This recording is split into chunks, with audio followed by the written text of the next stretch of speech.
मक्का में 1000 साल तक जो पानी पिया गया, लाखों हाजियों ने नस्ल दर नस्ल, वो एक औरत की वजह से था।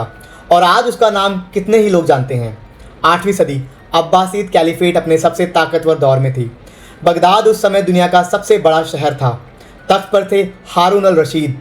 लेकिन ये कहानी उनकी नहीं है, ये कहानी है उनकी वाइफ की, ज़ुबैदा। और ज़ुबैदा सिर्फ बादशाह की बीवी नहीं थी, वो खुद रॉयल फैमिली से भी थी। कैलिफर मंसूर की पोती अल मंसूर, जिसने बगदाद शहर को बसाया था। उनका अपना खजाना भी था, अपना असर भी था और अपने फैसले भी वो लिया करती थी। दरबार में शायर और स्कॉलर्स को वजीफे दिए जाते थे। लेकिन जो काम उन्हें हिस्ट्री में जिंदा रखेगा वो अभी बाकी था। रिवायत के मुताबिक एक हज के दौरान ज़ुबैदा खुद मक्का पहुंची और वहां जो उन्होंने देखा उसने उन्हें हिला दिया। सूखा पड़ा हुआ था, कुएं खाली, जमजम पर भारी भीड़, हाजी पानी के लिए तड़प रहे थे, कुछ रास्ते में ही दम तोड़ रहे थे। मक्का पहाड़ों के बीच एक सूखी वैली में बसा है और वहाँ पानी हमेशा से एक बड़ा मसला रहा है। ज़ुबैदा ने वापस जाकर इंजीनियर्स बुलवाए और हुक्म दिया दूर के झरनों से मक्का तक पानी लाया जाए। इंजीनियर्स ने कहा बीच में पहाड़ हैं, चट्टानें काटनी पड़ेंगी और खर्चा भी बेहिसाब होगा। और यही वो जुमला आता है जो सदियों से दोहराया जाता है।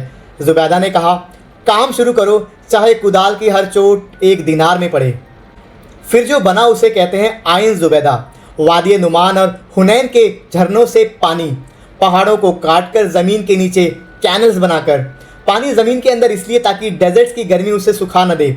और ये कैनल्स मक्का पहुँची, अराफात और मीना तक भी, जहाँ हज के दिनों में सबसे ज़्यादा ज़रूरत होती है। लेकिन ज़ुबैदा यहीं नहीं रुकी। कूफा से मक्का तक करीब 1400 किलोमीटर का हज रूट। उस रास्ते पर कुएँ खुदवाए, वाटर टैंक्स बनवाए, रेस्ट हाउसेस बनवाए और रात में रास्ता दिखाने के लिए ऊंची जगहों पर आग भी लगाई जाती थी। और आज भी उस रास्ते को कहते हैं दरब ज़ुबैदा, यानी ज़ुबैदा की सड़क। और अब वो हिस्सा जो बहुत कम लोग जानते हैं, ज़ुबैदा के बेटे अल अमीन कैलिफ बने, लेकिन उनको उनके ही सौतेले भाई यानी अल ममून से वॉर हुई। अल अमीन मारे गए बगदाद में। एक माँ ने अपना बेटा खो दिया सत्ता की लड़ाई में। लेकिन उसके बाद भी ज़ुबैदा ने अपना काम बंद नहीं किया।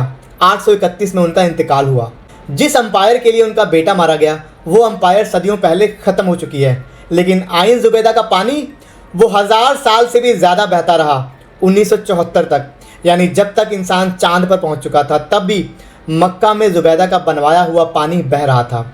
आज वो सूख चुका है, लेकिन उसके हिस्से आज भी अराफात के पास मौजूद हैं, प्रोटेक्टेड हेरिटेज साइट्स के तौर पर। हिस्ट्री अक्सर उन्हें याद रखती है जिन्होंने ताज पहना, लेकिन कभी कभी वो उन्हें भी याद रखती है जिन्होंने प्यास बुझाई।